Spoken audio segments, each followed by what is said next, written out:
Hello everyone, I am Mary Christine L. Bahau, and today I'm going to discuss about the introduction to programming context, flowchart, pseudocode, IPO chart, IDE, and Java and Python installation. So what is programming? Programming is the process of writing instructions, called code, that a computer can follow to perform tasks. These tasks could be calculating numbers, displaying a website, running a game, controlling a robot, managing data in apps, and etc. So ang programming gahatag lang kag step-by-step na instructions sa computer para makabalo siya kung unsa iyahang buhaton. Kay ang computer dili siya molihok kung wala kay gihatag. Kani nga mga instructions mao ni ang gitawag nga code. And they help the computer perform different tasks, like, for example, solving math problems, showing web pages, playing games, moving and controlling robots, organizing and using information in apps like contacts or messages, and just like a recipe. Programming language. Programs are written in programming languages like Python, Java, C++, JavaScript, C Sharp, PHP, and many others. So, pareha sa ato natay language aron magkasinabtanay. So, maora po na siya sa computer. Ang computer lang na siya kaugalingon nga language. Like, para tong sa gingon ako kagay na Python, Java, C++, JavaScript. 7K elements of programming context. So first, we have the problem. So, ato yung i-identify kung unsay ato ang gusto nga i-solve. Unsang mga problema ang gusto nato tagaan og solusyon. Then second, the purpose of the program. So unsay purpose sa imong program nga gihimo. Then third, target audience. So bago pa lang, sa paghimo pa lang nimo, pagplano pa lang, dapat nakabalo na ka kung kinsa ang imuhang mga target audience. Be it the students, teachers, or staff, or mothers, parents. Then fourth is the input. So, input is the data the program will use. Kung unsa ang madawat sa program. Fifth, process, what the program will do. So, diri ang mga actions or steps nga buhaton atong nadawat niya information or ang input. Then ang sixth is output, what the program produces. So sa output mo na siya ang result. Then seven, constraints, the limitations or rules. Now let's talk about flowcharts. A flowchart is a graphical presentation of algorithms. Flowcharts are also known by other names such as block diagram, logic diagram, run diagram, flow diagram, and system chart. It uses conventional flowcharting symbols to describe the logical flow of steps to be taken to solve the problem. So ang flowchart kay graphical presentation or drawing nga nagpakita sa steps unsaon pag-solve sa problem using symbols and arrows. Makatabang pud ni para makita nato visually ang logic sa program before ta maghimo sa actual nga code. So, sama sa gingon ako gikagaina na ay other names sa flowchart. Block diagram, logic diagram, run diagram, flow diagram, system chart. Pero, all of this mean almost the same thing.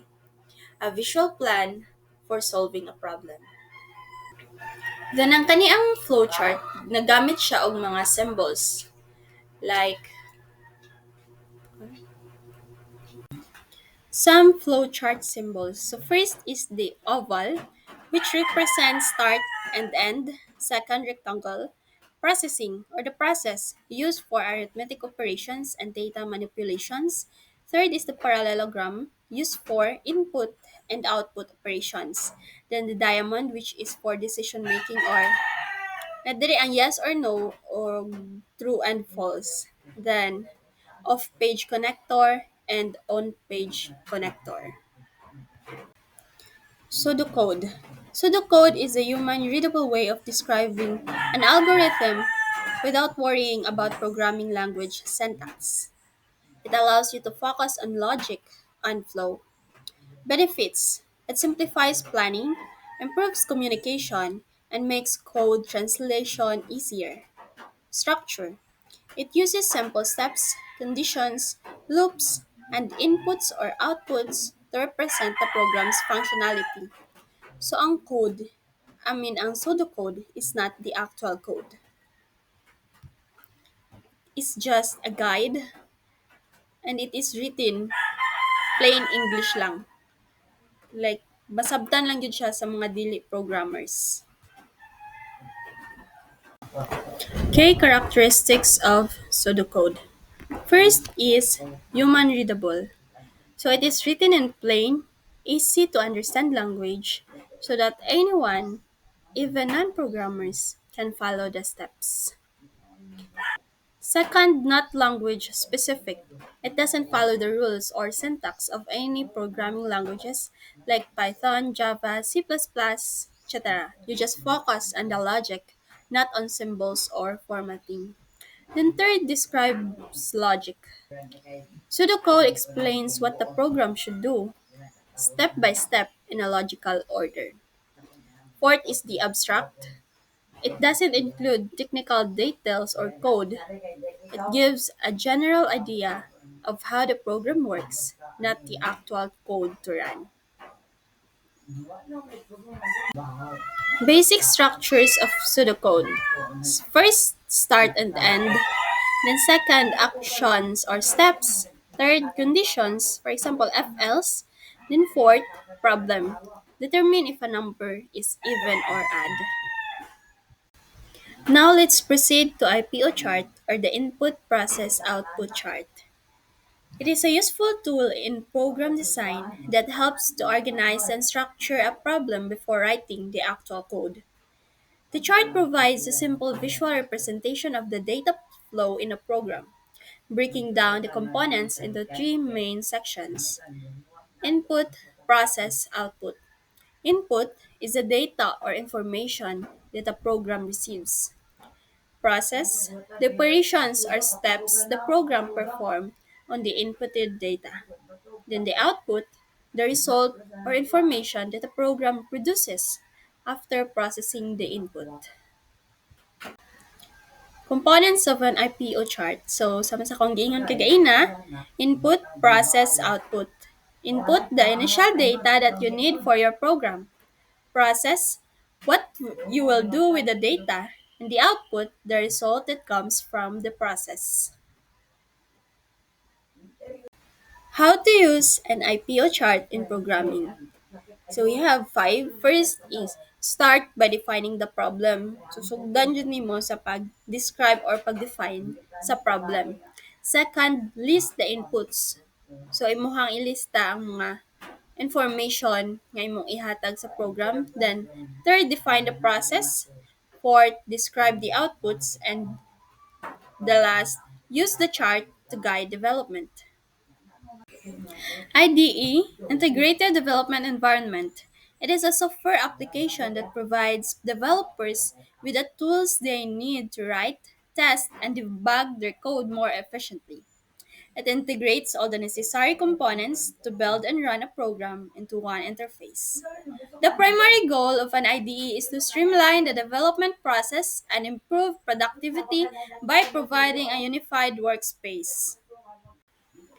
Key features of an IDE.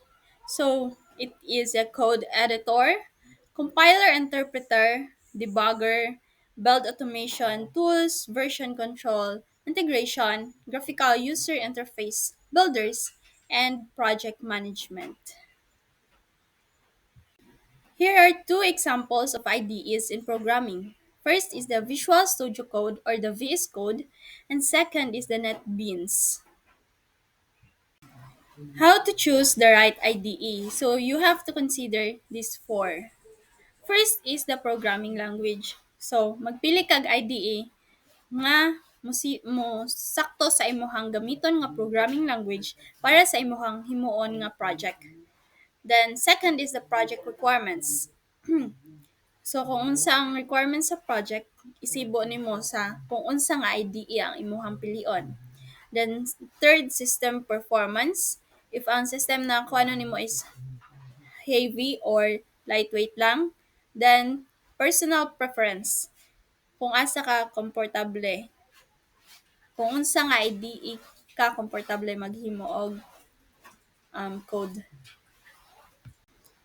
So next is Java and Python installation. So I don't have any tutorial for that, pero refer to the link pasted in the comment section. So that's all everyone. Thank you for watching.